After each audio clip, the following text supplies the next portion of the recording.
مفتی صاحب، مفتی حنیف قریشی کراچی سے جہلم آئے سفر کر کے. 26 نومبر کو انہوں نے ٹائم دیا تھا انجینئر صاحب نے، بذریعہ پتہ نہیں کس کے دیا تھا.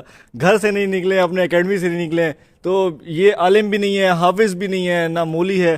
تو اس کے جو فالوور ہیں مفتی صاحب، وہ کدھر جا رہے ہیں یہ ذرا بتائیں. فالوور بھی رکھتے ہیں اچھی خاصی. مرزا صاحب کے فالوورز 2 سے 3 قسم کے ہیں. یا تو بلائنڈ فالوورز ہیں، بالکل نابینا ہیں، ان بیچاروں کو پتہ ہی کچھ نہیں ہے.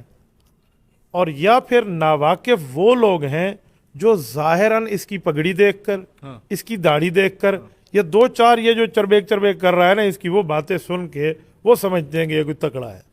اور تیسرے وہ ہے جو لوگ دین کو مذاق بنانے والوں کے ساتھی ہیں. کیونکہ میں نے اس کے گروپ میں بندوں کو دیکھا ہے، ان 3-4 کے علاوہ اور کوئی قسم اس میں موجود نہیں ہے.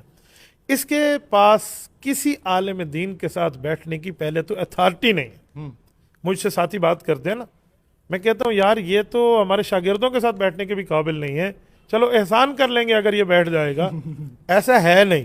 یہ کسی تگڑے عالم دین کے ساتھ جس دن بیٹھ گیا نا اہل حق میں، اس دن اس کا علمی دنیا میں آخری دن ہوگا. رات کو بیٹھ گیا تو علمی دنیا میں آخری رات ہوگی. پر یہ وہ دن اپنے لانے پہ تیار نہیں ہے، کیونکہ اس کو اپنی حیثیت بھی پتہ ہے اور اپنا معاملہ بھی پتہ ہے. تو جس کو سرائکی میں کہتے ہیں نا گوگا آپ جوگا، وہ اس کو پتہ ہے. 2-4 ترجموں میں سے پڑھا ہوا، کچھ ادھر ادھر پڑھا ہوا. یقین مانیے میں اتنا حیران ہو جاتا ہوں بعض اوقات، جس حدیث سے یہ استدلال کر رہا ہوتا ہے نا، جو صاحب کتاب ہے جس نے وہ حدیث کی کتاب لکھی ہے، اس کا عقیدہ اس کے عقیدے سے نہیں ملتا. مثلا یہ حضرت امام بخاری رحمۃ اللہ تعالی علیہ کی بات کرتا ہے کہ حضرت امام بخاری نے یوں لکھا. تو امام بخاری سے پوچھیں کہ حضرت معاویہ رضی اللہ عنہ کے لیے ان کا نظریہ کیا ہے.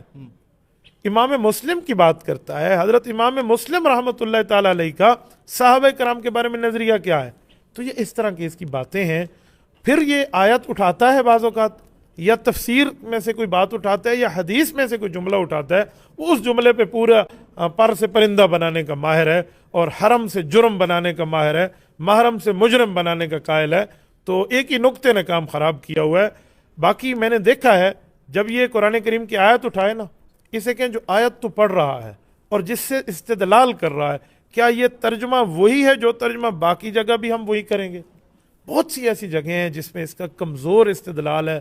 ایسا کچھ بھی نہیں. اب لوگ کہتے ہیں جی اس کو استدلال کا جواب دیں. پہلی بات یہ ہے جواب تب بنتا ہے جب بندہ قابل جواب ہو. بعض اوقات قابل جواب نہ ہونا تو اللہ تعالیٰ کی ترتیب یہ ہے کہ اس کو جواب ہی نہ دو. آپ کہیں گے کیسے؟ قرآن کریم میں موجود ہے، رب کریم نے فرمایا اسجدوا لآدم، حضرت آدم علیہ السلام کے لیے سجدہ کرو. شیطان نے کیا کہا؟ میں سجدہ نہیں کرتا. کیوں؟ اس نے ایک اپنی بھونڈی دلیل دی کہ خلقتنی من نار وخلقتہ من طین، مجھے آپ نے آگ سے پیدا کیا، آدم علیہ السلام کو مٹی سے کیا، لہٰذا آگ مٹی سے افضل ہے. اللہ نے پورے قرآن میں اس سوال کا جواب نہیں دیا. کیوں؟ وہ ایک بھونڈی سی بات تھی. حالانکہ حضرت امام ابن القیم رحمہ اللہ نے اپنی تفسیر میں 15 جواب دیے شیطان کی اس بات کے. اللہ نے جواب کیوں نہیں دیا؟ اللہ تعالی نے اس کو قابل جواب ہی نہیں سمجھا. کتنی فضول بات کر رہا. ایسے ہی ہے نا. تو رب کریم کی اس ترتیب پہ دیکھیں تو اصلاً مرزا قابل جواب ہی نہیں ہے، اتنا فضول بندہ ہے. لیکن امت کے اندر اگر یہ بیکٹیریا، وائرس پلس انفیکشن کچھ پھیلتا ہے تو اس میں ہم چلو کوئی عوام کو سمجھانے کے لیے بات کر لیتے ہیں، ورنہ حضرت یہ چٹکی بھر چیز ہے، ایسا کچھ بھی نہیں ہے. جس دن یہ بیٹھ گیا نا اس دن ہم اس کے سارے جالے اتار کے رکھ دیں گے انشاءاللہ.